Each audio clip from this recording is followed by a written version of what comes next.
Buenas tardes, ladies and gentlemen. Bendecido martes. Como siempre damos gracias a Dios por todo lo que nos da. Le damos gracias por la salud, por el techo sobre nuestra cabeza, por el alimento sobre nuestra mesa. Le damos gracias por la familia, por los amigos, por el empleo, por los estudios, por los proyectos. Le damos gracias por su inmenso amor, por su misericordia, por su paciencia, por ese gran sacrificio que hizo para el perdón de nuestros pecados, para nuestra redención. Hoy quería hablarles sobre cómo ser una iglesia al estilo de Jesús. Y tres grandes metas hemos trazado como iglesia para alcanzar este objetivo. Primero, ser una iglesia relevante, intencional y saludable. Y esto es un gran reto para la iglesia, porque esto implica dejar de mirar la iglesia solo hacia adentro, orientada a satisfacer a sus miembros como clientes. Se hace necesario e imprescindible comenzar a mirar hacia afuera y buscar formas relevantes de traer a los que están afuera al ámbito de la iglesia, para poder impactarlos con la palabra del Evangelio. Recordemos que la iglesia es la única organización cuya razón de existir es para servir a los que no son parte de ella.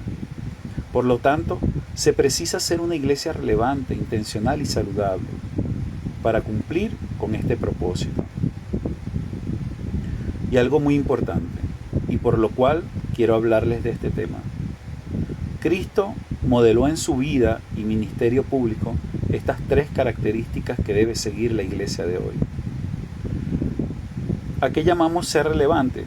Significa distinguirse de los demás, que sobresale, algo prominente y que es muy difícil de ignorar, porque se aparta del montón, marca una diferencia de lo común y corriente, distanciándose de lo viciado y adulterado.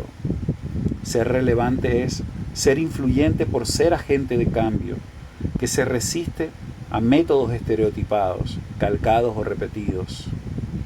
El ministerio de Jesús se hizo relevante porque no copió el estilo de la religión de su época para desarrollar su ministerio. El Señor rompió todos los esquemas y métodos de la iglesia tradicional judía que ésta establecía para hacer discípulos. Los discípulos no escogieron a Jesús como maestro. Esa era la costumbre de los judíos. Él fue quien escogió a sus discípulos. Y esto en Juan 15:16 lo denota, diciendo: no me elegisteis vosotros a mí, sino que yo os elegí a vosotros. La iglesia, como facilitadora, ofrece oportunidades a las personas para servir, pero el Señor sigue siendo quien llama, ocupa y capacita con talentos, dones y ministerios en su reino, porque Él es el dueño y Señor de su iglesia. Podemos ver una reseña de esto en 1 Corintios 12:11. Jesús rompió el estilo de religión de su época porque se reunía con pecadores y publicanos a la orilla del mar o en medio de la montaña. Visitaba las casas donde la habitaban, la invitaban a compartir. Impartía sus discursos o lecciones al aire libre para que todos los pobres, marginados y desamparados del pueblo lo escucharan. Su lugar de oración fue el desierto y el huerto de Getsemaní. Jesús fue auténtico, único en su persona, único en su mensaje, único en sus métodos, único en su obra.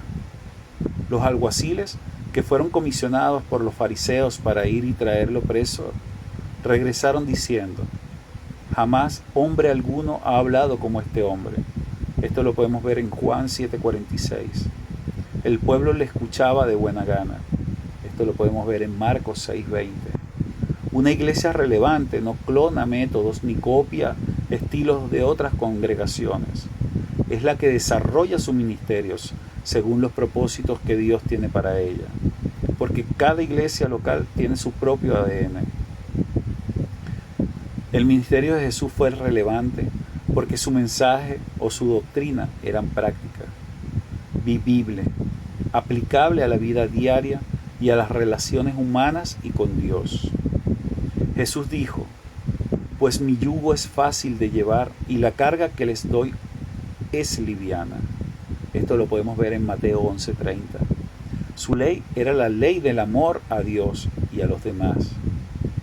Una iglesia relevante no manipula los sentimientos y emociones de la gente como un lenguaje triunfalista, sino predica un evangelio práctico, vivible, que cubre las necesidades espirituales de las personas y las familias que lo escuchan, porque tiene como tema central a Jesucristo. El ministerio de Cristo fue intencional. Ser intencional significa vivir y trabajar con propósito, hacer que cada acción cuente, es estar consciente de la misión de vida que tenemos, es enfocarse en hacer las cosas correctas, momento a momento, día a día, y luego seguir trabajando en ellas de forma consciente y consistente. El ministerio de Jesús fue intencional porque Él siempre estuvo consciente de su misión y propósito en la tierra. En Juan 6:38 dice: porque he descendido del cielo no para hacer mi voluntad, sino la voluntad del que me envió. En la casa del publicano llamado Leví, reunidos con otros cobradores de impuestos que fueron invitados, Jesús confirmó que conocía muy bien su misión. Él les dijo a quienes cuestionaban que no debería participar de esas reuniones con publicanos. Dijo: los que están sanos no tienen necesidad de médico, sino los enfermos. No he venido a llamar a justos, sino a pecadores al arrepentimiento. Y esto lo podemos ver en Lucas 5:31 y 32. Cuando entró en la casa de Zaqueo, que era jefe de una oficina tributaria y que vivía en Jericó, allí también confirmó una vez más que conocía muy bien su misión en la tierra. Porque el Hijo del Hombre vino a buscar y a salvar lo que se había perdido. Esto lo podemos ver en Lucas 19:10.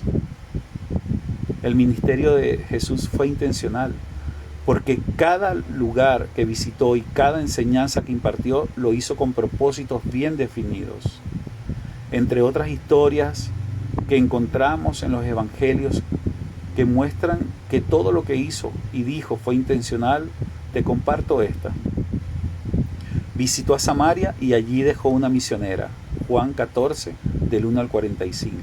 Estuvo en Naín y resucitó el niño de una pobre viuda, Lucas 7, 11 al 17. Llegó a Gadara y liberó a un endemoniado y lo convirtió en misionero, en Lucas 8, 23 al 39. Pasó por Jericó y Zaqueo, el cobrador de impuestos, se convirtió con toda su familia, Lucas 19. Fue a Betania a resucitar a Lázaro después de 4 días de muerto, Juan 11, 17 al 44. Lavó los pies de sus discípulos y aprovechó la ocasión para darle una lección de cómo servir a su reino, Juan 13, 1 al 20. Y una iglesia intencional es la que no gasta tiempo en cosas secundarias e irrelevantes, que no asume tareas que nada tienen que ver con los propósitos de Dios, que Dios tiene con su iglesia en la tierra. Adoración, evangelismo, discipulado, compañerismo y servicio. Mil bendiciones.